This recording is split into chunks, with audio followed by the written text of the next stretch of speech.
नमस्कार दोस्तों, धर्म रहस्य चैनल में आप सभी का एक बार फिर से स्वागत है। आखिर क्या हुआ था अनुरागिनी के साथ जब उसे एक बड़ा साया उठाकर ले गया? यह बात धीरे धीरे महल में चारों तरफ फैल गई। सभी लोग आश्चर्यचकित थे इस बात को लेकर के कि आखिर यह कैसे संभव है कि कोई शक्ति आती है और नवनवेली सुंदर होने वाली वधू को उठा कर ले जाती है। नौकरों ने भी अनुरागिनी को एक काले साए के द्वारा उठाकर ले जाते हुए देखा था। यह बात बड़ी ही विचित्र थी और बहुत जल्दी यह बात राजकुमार और राजा तक भी पहुंच गई।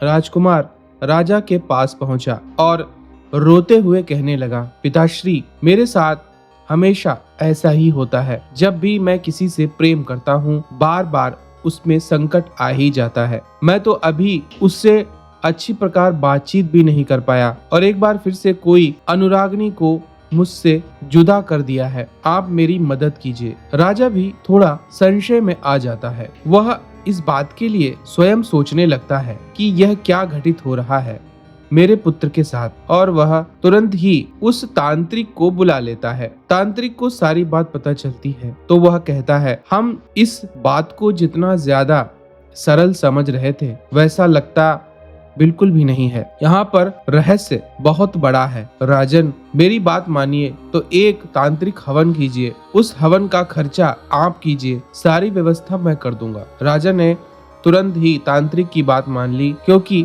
एकमात्र वही सहारा था जो रहस्य का पता लगा सकता था। तांत्रिक ने रात होते ही एक जंगल में जाकर अपने कुछ सहयोगियों के साथ हवन करना शुरू कर दिया। वह जोर जोर से मंत्र बोलता। रात अंधेरी और घनी थी। उसके मंत्रों का उच्चारण दूर दूर तक जा रहा था, लेकिन एकांत स्थल होने के कारण किसी को कुछ भी पता नहीं चल पा रहा था। इस प्रकार उसने लगभग सारी रात्रि हवन किया और अगली सुबह राजा और राजकुमार बड़ा ही बेसब्री के साथ उस तांत्रिक का इंतजार कर रहे थे कि वह कुछ ऐसा लेकर आएगा जिसकी वजह से राजकुमार की परेशानी नष्ट होगी और राजा की चिंता दूर होगी। राजा ने जैसे ही महल के बाहर से आते हुए उस तांत्रिक को देखा, वह समझ गए आज कुछ बड़ा ही विचित्र होने वाला है। तांत्रिक धीरे धीरे राजा के कक्ष में पहुंच जाता है जहां राजकुमार पहले से ही मौजूद था।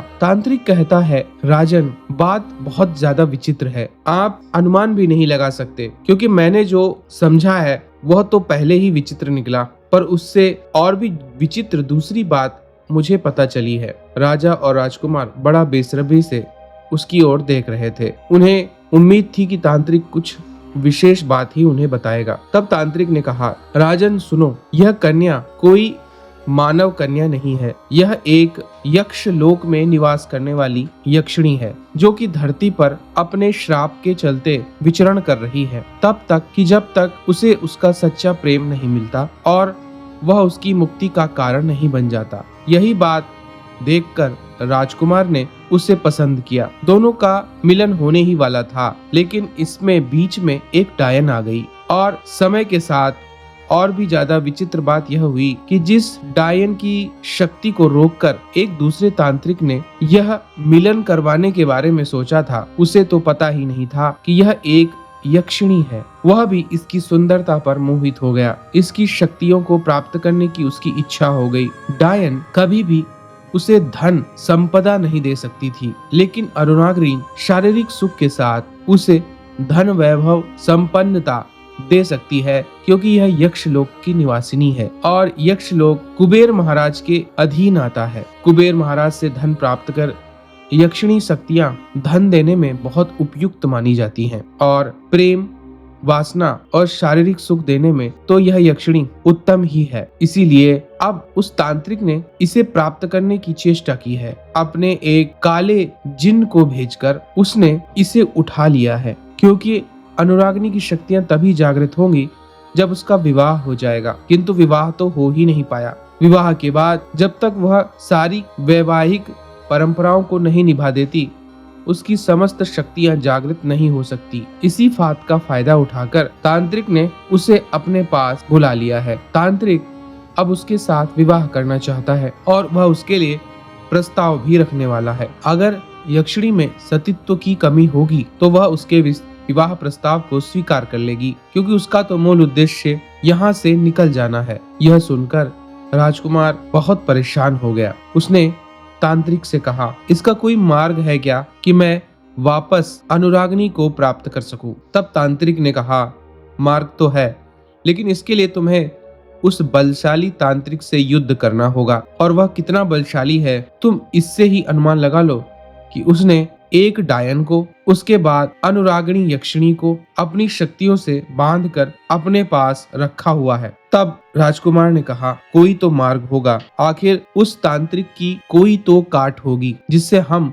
उसे पराजित कर पाएंगे। तब इस तांत्रिक ने कहा, अगर किसी प्रकार माता तारा उससे अप्रसन्न हो जाए तो फिर माता की रक्षण शक्ति उससे हट जाएगी, तब हम उसे हरा सकेंगे, क्योंकि बाकी तांत्रिक साधनाओं और शक्तियों को तो मैं रोक सकता हूँ, लेकिन 10 महाविद्या की शक्तियों को रोकना मेरे वश की बात नहीं है। तब तांत्रिक ने कहा कि माता तारा जिनका वह भक्त है, ऐसे माता उससे अप्रसन्न क्यों होंगी? इसके लिए 2 ही मार्ग हैं कि माता तारा को इस प्रकार से दूसरी दिशा की ओर मोड़ दिया जाए, और इसे मोड़ने के लिए भी किसी महाविद्या शक्ति का ही प्रयोग करना होगा। तब साधक ने पूछा, आप ही कोई मार्ग दिखाइए तांत्रिक महोदय, मैं जो भी होगा वह करने के लिए तैयार हूँ। तब तांत्रिक ने कहा, माता त्रिपुर भैरवी की साधना करो, तब तक मैं कुछ ऐसा करता हूँ जिससे तांत्रिक अनुरागिनी से विवाह ना कर पाए। तुम्हारे पास केवल 7 दिन होंगे।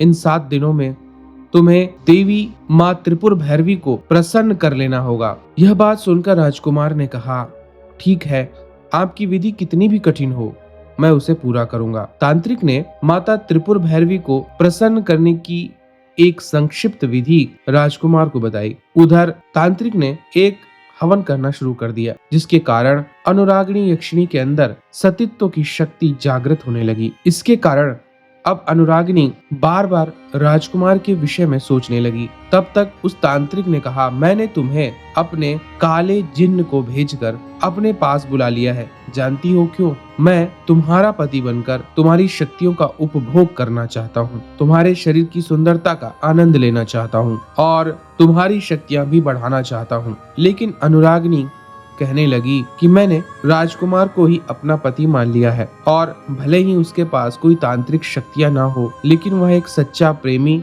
और पति है, इसीलिए मैं किसी भी प्रकार से उसका त्याग नहीं कर सकती।